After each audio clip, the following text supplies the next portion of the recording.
Bienvenue dans cette vidéo où nous allons revoir ensemble comment calculer la masse d'un atome. Tout d'abord, comment calculer la masse de plusieurs éléments. Prenons une pomme de 50 grammes. Si je dispose d'une pomme dans un sac, alors la masse du sac est égale à la masse de la pomme, soit 50 grammes. Si maintenant j'ajoute une deuxième pomme, alors la masse du sac sera égale à 2 fois la masse d'une pomme, 2 fois 50, c'est-à-dire 100 grammes. Si je prends maintenant des éléments différents, par exemple une pomme de 50 grammes, une banane de 80 grammes et une poire de 60 grammes. Je prends un sac dans lequel je mets une pomme, une banane et une poire. Alors mon sac aura la masse d'une pomme plus la masse d'une banane plus la masse d'une poire. J'additionne pour trouver 190 grammes. Si mon sac contient maintenant plusieurs éléments de chaque, par exemple 3 poires, 3 bananes, 4 pommes, alors la masse de mon sac sera égale à 4 fois la masse d'une pomme, plus 3 fois la masse d'une poire, plus 3 fois la masse d'une banane. Je remplace par les valeurs et je trouve 620 grammes. Faisons maintenant le lien avec les atomes, ce qui nous intéresse ici.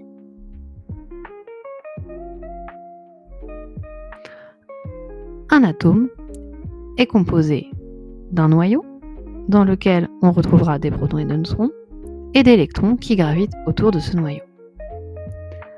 On peut représenter de manière symbolique un atome par la notation AZX, où Z est le numéro atomique, le nombre de protons, A le nombre de masses qui correspond au nombre de nucléons.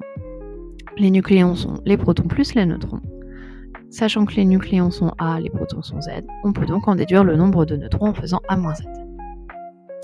Prenons un cas concret avec l'atome de cuivre 2963. En réutilisant ce qu'on vient de voir, on peut donc en déduire que l'atome de cuivre contient 29 protons, ainsi que 29 électrons. Il y a autant de protons que d'électrons pour que l'atome soit neutre. 63 correspond au nombre de nucléons. Si j'enlève les 29 protons, il me reste donc 34 neutrons. On va donc pouvoir considérer notre atome de cuivre comme un sac qui contiendrait 29 protons, 34 neutrons et 29 électrons. Pour calculer sa masse, j'utilise la même méthode que pour mes fruits. La masse d'un sac, c'est-à-dire d'un atome de cuivre, c'est 29 fois la masse d'un proton, plus 34 fois la masse d'un neutron, plus 29 fois la masse d'un électron. Il me reste juste à remplacer par les valeurs qui vous seront toujours données. Ainsi, j'obtiens la masse de l'atome de cuivre, 29 fois 1,673 fois 10-27, plus 34 fois 1,675 fois 10-27, plus 29 fois 9,1 fois 10-31. J'ai calculé en rouge uniquement la masse des protons plus neutrons, ce qui correspond à la masse du noyau. Donc le noyau pèse 1,054 fois 10-25 kg. On ajoute les électrons et on a une masse totale de 1,054 fois 10-25 kg. Et là, on se rend compte que la masse d'un atome est quasiment égale à la masse de son noyau.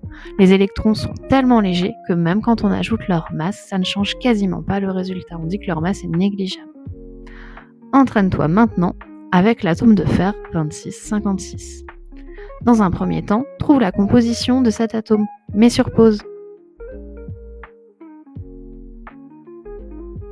L'atome de fer est composé de 26 protons, c'est son numéro atomique, 30 neutrons, que l'on trouve en faisant 56 moins 26, le nombre de masses moins le numéro atomique, et de 26 électrons, car l'atome est neutre, autant de protons que d'électrons.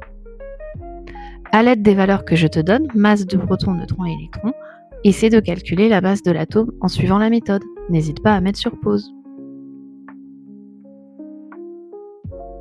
C'est parti pour résoudre ensemble ce problème. Alors, la masse d'un atome de fer, c'est 26 fois la masse d'un proton, plus 30 fois la masse d'un neutron, plus 26 fois la masse d'un électron. Comme tout à l'heure, on remplace par les valeurs. J'ai d'abord additionné la masse des protons et des neutrons. Je trouve 9,374 fois 10-26. Puis j'ai ajouté la masse des électrons. Et j'ai la masse totale 9,376 fois 10-26 kg. Là encore, on se rend compte que la masse de l'atome de fer est quasiment égale à la masse de son atome. Merci d'avoir regardé cette vidéo et n'hésite pas à t'entraîner pour le contrôle.